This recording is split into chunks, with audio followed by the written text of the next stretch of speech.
The K6 line is a heavily traveled route with about 5,000 people a day using it, traveling between Fort Totten Metro and White Oak Shopping Center. Currently, our on-time performance, which is the number of buses coming on time, is about 70%.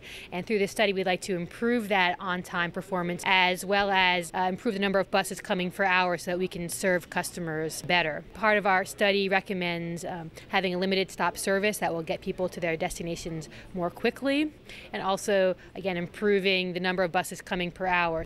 But one of the changes is we'd like to add some additional service through the most heavily used part of the route, which is between Fort Totten and the Northwest Park Apartments, so that people living in that route would have, say, a 10-minute headway, 10 minutes between buses instead of their current 15 to 20 minutes between buses. And in the future, we'd like to have limited stop service so that we would have some buses that would be stopping about every half mile so that people could get to their destinations more quickly. And those services tend to be more reliable as well, because when you stop less, it's easier to know exactly where the buses are going to stop. So when you go to your bus stop, you have good confidence the bus is going to come when the schedule says it will.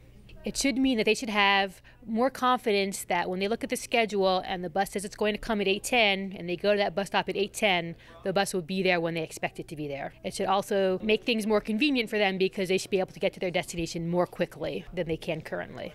Right now, we're waiting for funding so that we can implement it. We're going to be able to do some things in terms of just changing the schedule so that it better reflects what the bus is doing now in the next 6 months. But in terms of adding the additional service, that's going to depend on when we have the funds to do it. We already had a public process where we had some public meetings and asked people about some of the challenges. Now our biggest challenge is to get funding to implement these services.